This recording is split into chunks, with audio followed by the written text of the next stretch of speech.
Muy bien amigos, continuamos con más Mundo Ardose. En el bloque pasado hablamos del conflicto en Medio Oriente y los nuevos intentos por alcanzar un acuerdo de paz. Y en este quisiera comenzar hablando del presunto acercamiento entre Estados Unidos y Rusia.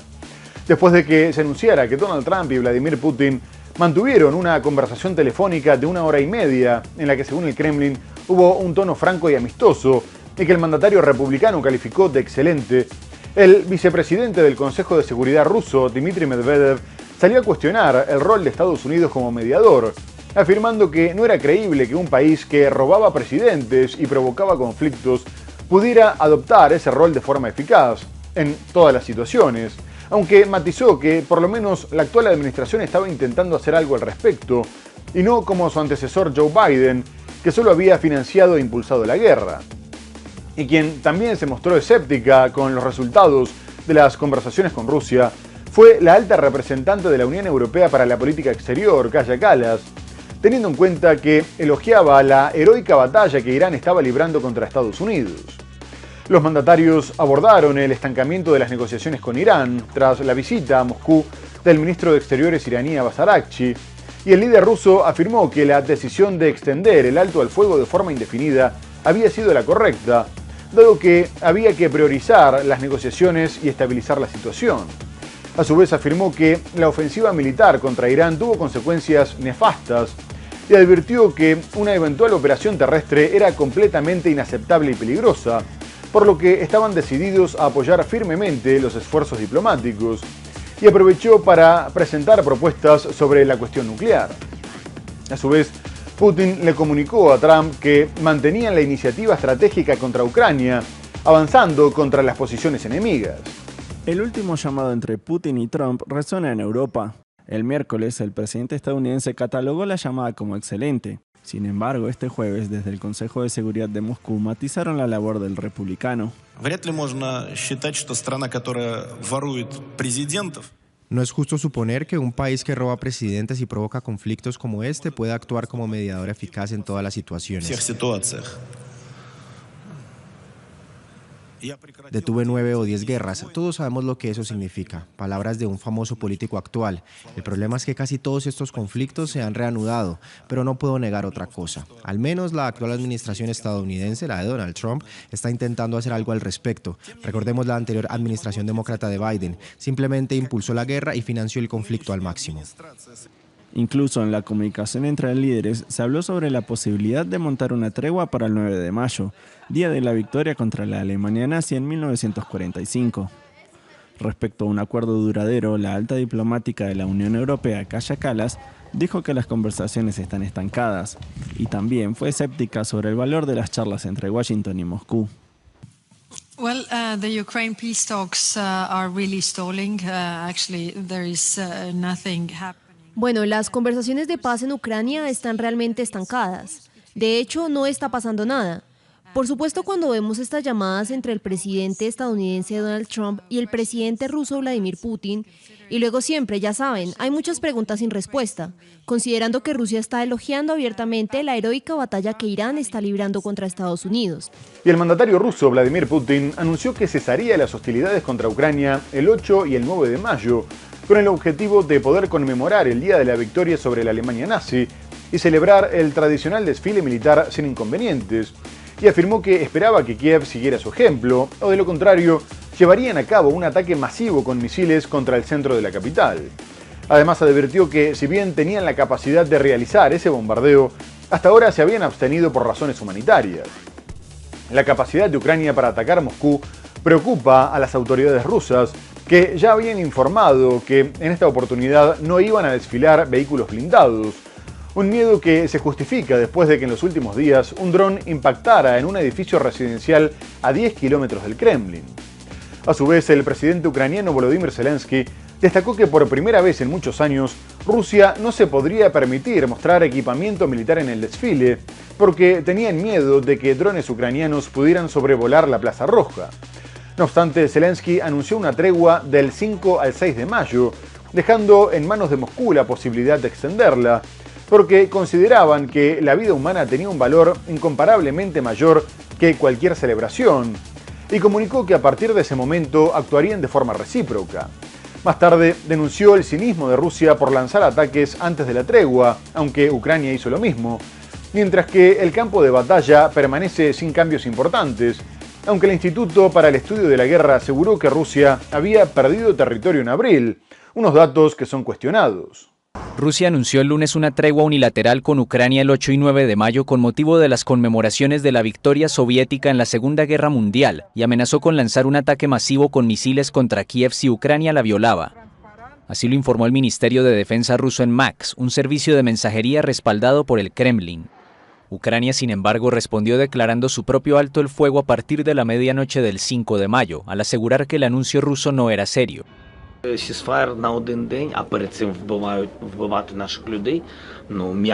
Alto el fuego por un día, mientras antes de eso siguen matando a nuestra gente. Dicho suavemente, es simplemente injusto. Hoy Merefa, ayer Dnipro, muertos y heridos, adultos y niños. Lo siento, después de decir algo así, por ejemplo, detengan los ataques con misiles y drones contra las ciudades y comunidades ucranianas un día antes del desfile. Deténganlos, por ejemplo, y digan, tengamos un alto el fuego por un día. No es serio.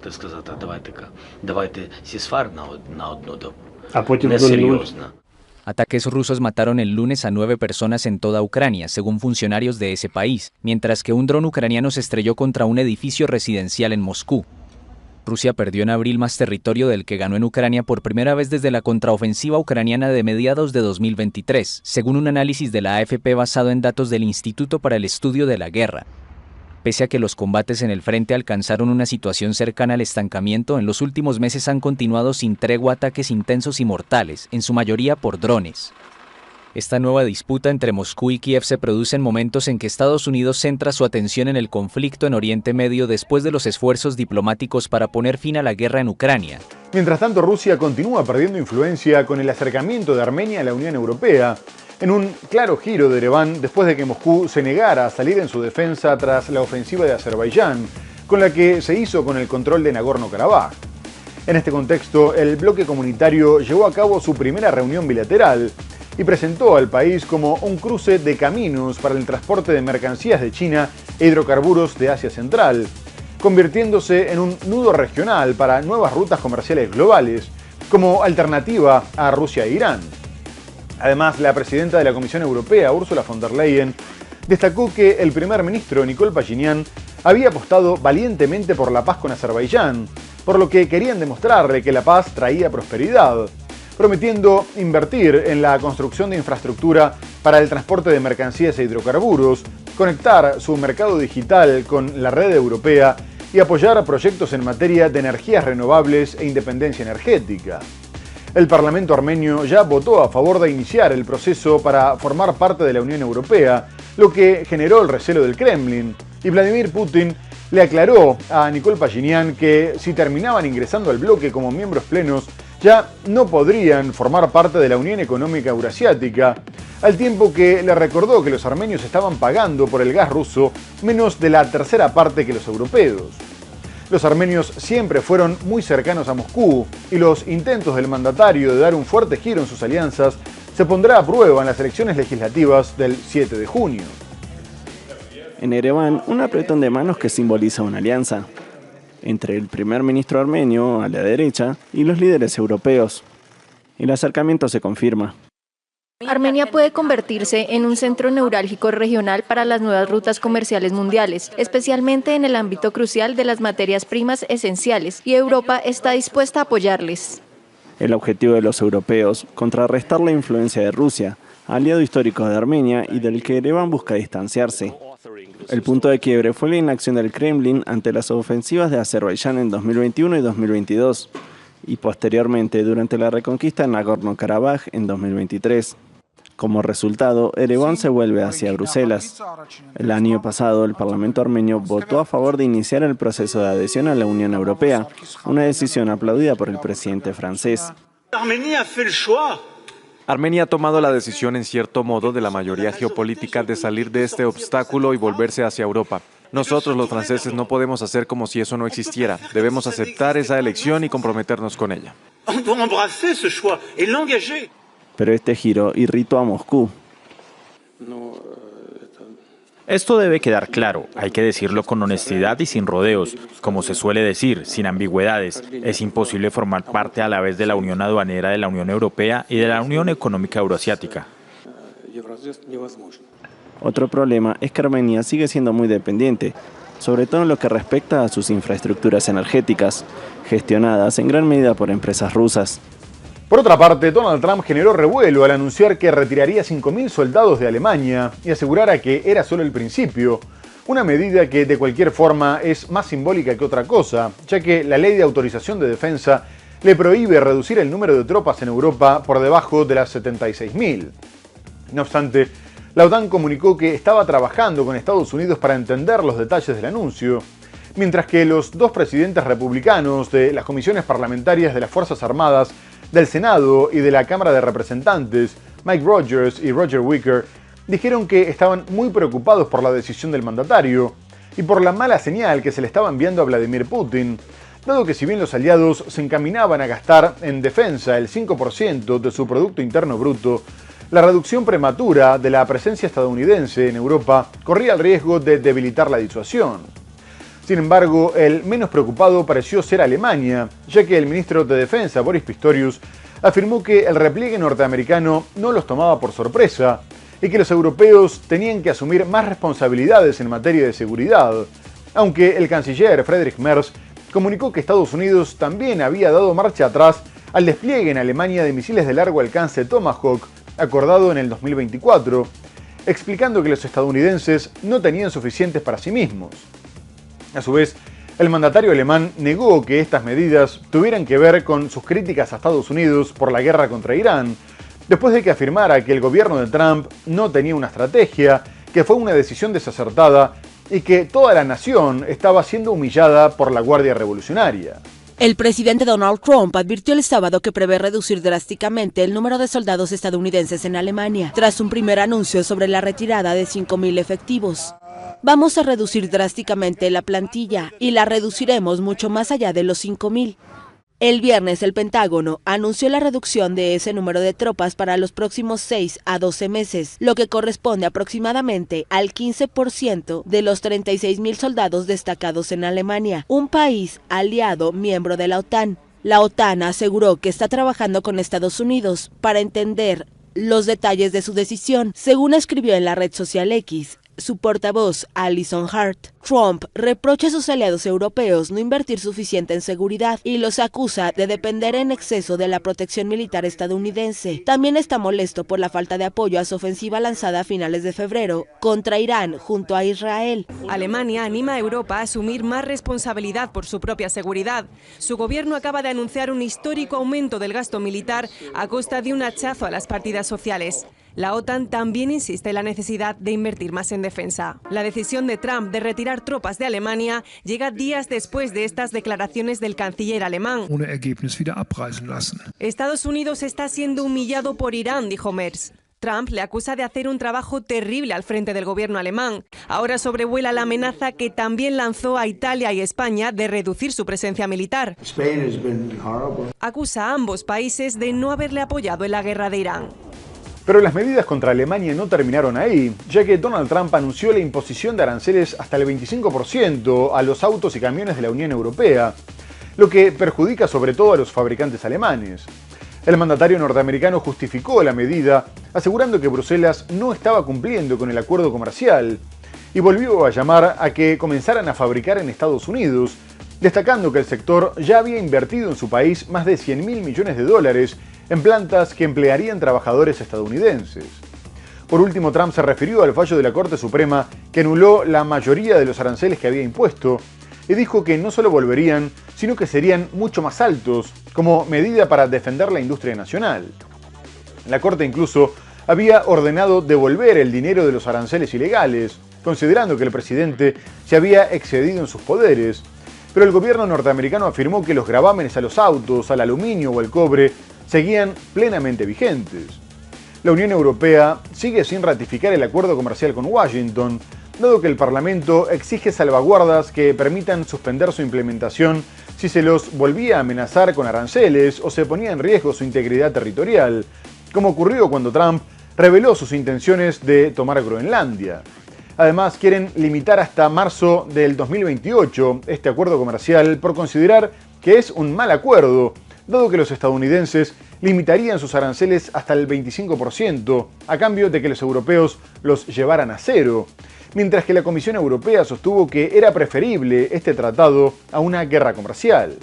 El presidente de Estados Unidos, Donald Trump, anunció el viernes que la próxima semana aumentará los aranceles sobre los automóviles y camiones procedentes de la Unión Europea. En un mensaje en su plataforma Truth Social, el mandatario consideró que el bloque no está cumpliendo con el acuerdo comercial con Washington, sin dar más detalles. El anuncio se produjo un día después de que le dijera al canciller alemán Friedrich Merz que debería de concentrarse en poner fin a la guerra de Ucrania en lugar de interferir en Irán. Gran parte de los vehículos que entran en Estados Unidos procedentes de la Unión Europea son fabricados en Alemania. El acuerdo, que se cerró a mitad del año pasado, había limitado el arancel estadounidense sobre los automóviles y las autopartes de la Unión Europea al 15%.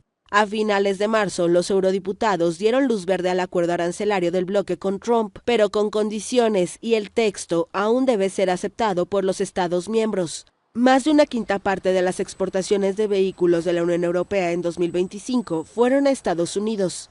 Esta medida infringiría el acuerdo comercial entre la UE y Estados Unidos alcanzado el verano pasado, que limita los aranceles estadounidenses sobre los productos de la UE al 15%. Esto llevó a la Comisión Europea a reiterar el lunes que si Estados Unidos adopta medidas incompatibles con el acuerdo, todas las opciones seguirán abiertas. Por otra parte, Estados Unidos aumentó la presión sobre Cuba, imponiendo más sanciones, al tiempo que Donald Trump aseguró que una vez que termine con Irán, podrían tomar el control de la isla casi de inmediato, considerando que si enviaba el portaaviones USS Abraham Lincoln, el pueblo se rendiría. Cuba continúa atravesando una fuerte crisis por el bloqueo de petróleo impuesto por Estados Unidos, más allá de que Rusia envió algunos suministros que aliviaron una situación marcada por cortes masivos de electricidad en todo el país, la paralización del sector del turismo y graves problemas en el suministro de agua y alimentos, lo que también comprometió el sistema sanitario. Pero ahora Washington fue más allá y amplió las sanciones contra cualquier persona o empresa, estadounidense o extranjera, que comercie con el gobierno cubano o con instituciones estatales cubanas, y los departamentos de Estado y del Tesoro podrán bloquear cuentas bancarias. Poco más tarde, el ministro de Exteriores cubano, Bruno Rodríguez, denunció que las nuevas medidas eran ilegales y abusivas y consideró que eran una respuesta al desfile del 1 de mayo, que convocó a cerca de 500.000 de personas frente a la Embajada de Estados Unidos en protesta por las amenazas militares y el recrudecimiento del bloqueo. A su vez, el presidente Miguel Díaz-Canel calificó el bloqueo de genocida y afirmó que las medidas de Estados Unidos eran una evidencia de su pobreza moral. Y posteriormente dijo que ningún agresor encontraría rendición, ya que se preparaban para la guerra de todo un pueblo, una estrategia de guerra asimétrica que pretende hacer que la ocupación sea insostenible. El presidente estadounidense ha afirmado que primero finalizará su estrategia en Irán y después no descarta enviar al Caribe el portaaviones Abraham Lincoln, sugiriendo incluso que podría situarse frente a las costas cubanas. Cuba, which we will be taking over almost immediately. Cuba's got problems. On the way back from Iran, we'll have one of our big, maybe the USS Abraham Lincoln aircraft carrier, the biggest in the world. We'll have that come in. Estas declaraciones llegan el mismo día en que Washington ha endurecido las sanciones contra Cuba, apuntando a sectores clave como la energía, la defensa o las finanzas. Las nuevas medidas incluyen el bloqueo total de activos en Estados Unidos y restricciones a empresas y bancos internacionales que operan con La Habana. Unas sanciones que repercutirán aún más de forma directa en la población cubana, provocando más apagones y una escasez de alimentos y productos básicos. Desde la isla, el gobierno cubano ha rechazado estas decisiones, calificándolas de medidas coercitivas y de castigo colectivo contra el pueblo. El ministro de Exteriores ha denunciado que violan el derecho internacional y ha advertido de que no lograrán intimidar al país. La tensión entre ambos países se intensifica así en un contexto de creciente presión económica y advertencias de Washington sobre la presencia de potencias rivales en territorio cubano. Cuba organizó el viernes un desfile masivo del 1 de mayo frente a la Embajada de Estados Unidos en La Habana. Bajo la consigna La patria se defiende, el gobierno convocó a trabajadores de empresas estatales, funcionarios y miembros del Partido Comunista para denunciar las amenazas de agresión militar de su vecino. Y el secretario de Estado de Estados Unidos, Marco Rubio, se refirió a la difícil situación de Cuba, asegurando que no existía un bloqueo de petróleo a la isla y que las dificultades energéticas y económicas radicaban en un sistema fallido y la incapacidad de sus líderes. Unas palabras que se contradicen no solo con las sanciones que Estados Unidos mantiene desde hace más de 64 años y que, como vimos, se endurecieron en los últimos días, sino también con el anuncio de Donald Trump de que impondría aranceles extraordinarios a todo país que le vendiera petróleo. Además, Rubio explicó la crisis sosteniendo que Cuba estaba acostumbrada a recibir crudo gratis de Venezuela y que tomaban el 60% de los envíos para revenderlo y conseguir divisas, pero que la situación había cambiado tras la intervención militar que terminó con la captura de Nicolás Maduro y que ahora los venezolanos se negaban a seguir regalando sus recursos. El secretario de Estado comunicó que Cuba era uno de los temas que iba a abordar con el Papa León XIV en su visita al Vaticano y negó que el viaje tuviera como objetivo limar asperezas después de los recientes cruces entre Trump y el pontífice. Rubio dijo que la visita estaba en la agenda desde hacía tiempo, dado que tenían muchas preocupaciones en común, como la libertad religiosa en distintas partes del mundo o la persecución de las minorías cristianas. Además, afirmó que iban a hablar sobre el envío de ayuda humanitaria a Cuba, que dijo que tenía que ser distribuida por la Iglesia Católica porque el gobierno de Miguel Díaz-Canel no se los permitía, ya que es vista como propaganda. El jefe de la diplomacia de Estados Unidos, Marco Rubio, dijo el martes que Estados Unidos no impuso un bloqueo petrolero a Cuba, que sufre en cambio una mala gestión económica. Lo declaró en rueda de prensa en la Casa Blanca, en víspera de un viaje al Vaticano, donde espera abordar temas sobre América Latina con el Papa León XIV. Rubio aseguró que el modelo económico cubano no funciona y que quienes gobiernan el país no pueden solucionarlo. El secretario de Estado dijo que le encantaría hablar con el sumo pontífice sobre el tema y además rebajó la polémica entre el presidente Donald Trump y el máximo jerarca de la Iglesia Católica.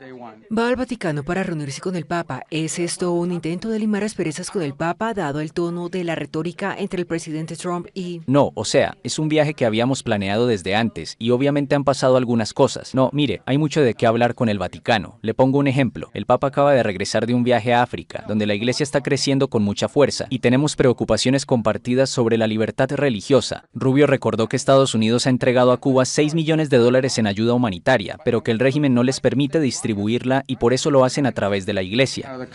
Tanto Washington como La Habana han reconocido que mantienen contactos políticos, pero ambos países difieren sobre el alcance de esas negociaciones.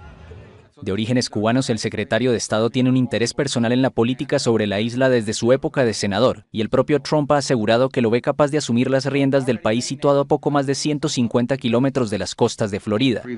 Trump promulgó el 29 de enero un decreto presidencial que estipula que el régimen comunista cubano constituye una amenaza extraordinaria y en virtud de ello anunció aranceles extraordinarios a todo aquel país que quiera vender petróleo o derivados a la isla.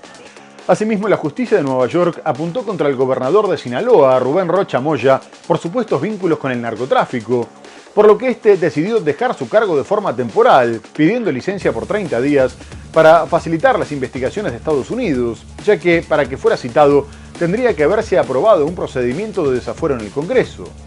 El Departamento de Justicia norteamericano involucró directamente a otros 9 funcionarios mexicanos, entre los que se encuentran el alcalde de Culiacán, Juan de Dios Gámez, el senador Enrique Insunza y el vicefiscal general Dámaso Castro, al tiempo que se detectó posesión ilegal de armas y se descubrieron pagos mensuales de hasta $16.670 a los jefes policiales y fiscales para que les proporcionaran información clasificada y se les brindara protección. Y se asegura que todos estarían involucrados con el cártel de los Chapitos, con el fin de llevar y distribuir droga en Estados Unidos. La Fiscalía del Distrito Sur de Nueva York ya pidió la captura con fines de extradición del gobernador, del partido oficialista Morena y del resto de los implicados, pero Rocha Moya rechazó categórica y absolutamente las acusaciones en su contra, afirmando que carecían de veracidad y fundamento alguno, mientras que la Fiscalía General de México sostuvo que no había pruebas para detenerlos, y la presidenta mexicana Claudia Sheinbaum aclaró que su gobierno no iba a aceptar injerencias externas. Por su parte, la gobernadora interina Geraldine Bonilla manifestó su respeto y solidaridad con Rocha Moya y confirmó su reconocimiento invariable a la mandataria. El gobernador mexicano del partido oficialista Morena, acusado de nexos con el narcotráfico por Estados Unidos, Rubén Rocha Moya, anunció el viernes que deja el cargo de manera provisional para facilitar las investigaciones de la Fiscalía General Mexicana. El gobernante del estado de Sinaloa, al noroeste del país, es cercano al expresidente Andrés Manuel López Obrador y es acusado por la Fiscalía del Distrito Sur de Nueva York, que pidió su captura con fines de extradición. Son falsas y dolosas las acusaciones que se han vertido en mi contra. La Fiscalía estadounidense acusa al gobernador y a otros 9 políticos de haberse asociado con el cártel de Sinaloa para distribuir enormes cantidades de narcóticos en Estados Unidos. Este país transmitió al gobierno mexicano la solicitud para que Rocha Moya sea detenido junto con otros 9 políticos. Uno de ellos es Juan de Dios Gámez, alcalde de Culiacán, capital de Sinaloa, quien también comunicó que dejaba el cargo. La separación del cargo de estos funcionarios allana el camino para que sean investigados, ya que gozaban de fuero y se requería un procedimiento legislativo de desafuero para ser llamados por las autoridades. Las renuncias se conocen unas horas después de que la Fiscalía General Mexicana señalara que no hay pruebas para detenerlos y de que la presidenta Claudia Sheinbaum dijera que su gobierno no aceptará intervenciones de gobiernos extranjeros. Hace casi 2 años, cuando fue detenido en Estados Unidos Ismael Mayo Zambada, uno de los jefes del cártel de Sinaloa, el nombre de Rocha Moya se vio envuelto en el caso. Por último, generó alarma el contagio de hantavirus en un crucero que se dirigía de Ushuaia a las Islas Canarias, después de que 3 personas perdieran la vida y se detectaran otros 7 casos sospechosos, 3 de los cuales fueron evacuados para ser tratados en Países Bajos y otros estaban cuidados intensivos en Sudáfrica, mientras que casi 150 personas se encontraban encerradas en los camarotes y el barco permanecía varado frente a la costa de Cabo Verde, aunque prosiguió su camino a Tenerife. El virus es transmitido por roedores y se cree que la primera infección se produjo fuera del barco, aunque la Organización Mundial de la Salud reconoció que posteriormente fue contagiado de persona a persona, dado que los enfermos mantuvieron un contacto muy estrecho. No obstante, la directora de Preparación y Prevención de Epidemias y Pandemias, María van Kerkhove, destacó que el riesgo para la población en general era bajo, dado que el virus no se propagaba como la gripe o el COVID. De cualquier forma, el miedo hizo que Cabo Verde prohibiera el desembarco de los pasajeros, mientras que el gobierno de Canarias también expresó su descontento por la llegada del crucero, lo que generó un fuerte cruce con el gobierno de Pedro Sánchez, que acató el pedido de la organización para que lo recibiera, en cumplimiento con el derecho internacional y el espíritu humanitario. El presidente del Ejecutivo Autonómico, Fernando Clavijo, aseguró que se había enterado por la prensa que recibiría en el barco y pidió una reunión urgente con Sánchez para evitarlo, sosteniendo que deberían repatriar a los pasajeros desde Cabo Verde. 3 personas presumiblemente infectadas con hantavirus fueron evacuadas el miércoles del crucero inmovilizado frente a Cabo Verde y estaban camino a Países Bajos para recibir atención médica. El MV Hondius, que cubría la ruta entre la ciudad argentina de Ushuaia y el archipiélago africano, pondrá rumbo a las Islas Canarias, donde llegará en un plazo de 3 a 4 días, de acuerdo a lo anunciado por el Ministerio de Sanidad español en la noche del martes. Su puerto de llegada será Tenerife, según la televisión pública española, que cita fuentes del propio ministerio. El presidente regional de Canarias reiteró, sin embargo, el miércoles su oposición a la evacuación de enfermos hacia el archipiélago y lamentó la falta de comunicación por parte del gobierno central en Madrid. Según la OMS, 3 personas murieron desde el inicio del crucero, mientras que un pasajero de nacionalidad británica fue evacuado por separado y se encuentra en un hospital de Johannesburgo. El ministro de Salud sudafricano declaró el miércoles que la cepa de hantavirus detectada en esa persona es la conocida como virus Andes, la única de las 38 conocidas que es transmisible entre humanos. Otro pasajero está hospitalizado en la localidad suiza de Zúrich. El crucero de bandera neerlandesa contaba con 88 pasajeros y 59 tripulantes de 23 nacionalidades, incluyendo un argentino y un guatemalteco. La OMS cree que uno o varios primeros casos se infectaron fuera del barco por el virus y que posteriormente se produjo una transmisión entre personas. A su vez, declaró que en esta fase el riesgo global para la salud pública sigue siendo bajo. Muy bien amigos, se nos ha terminado el programa. Hemos hablado del conflicto en Medio Oriente, con el aumento de los ataques en el estrecho de Hormuz y la decisión de Donald Trump de dar marcha atrás a su intención de escoltar a los barcos comerciales. Abordamos otras cuestiones como la tregua entre Rusia y Ucrania, los aranceles de Trump a los autos europeos, pero lo tenemos que dejar hasta el próximo programa. Muchas gracias por habernos acompañado y hasta entonces.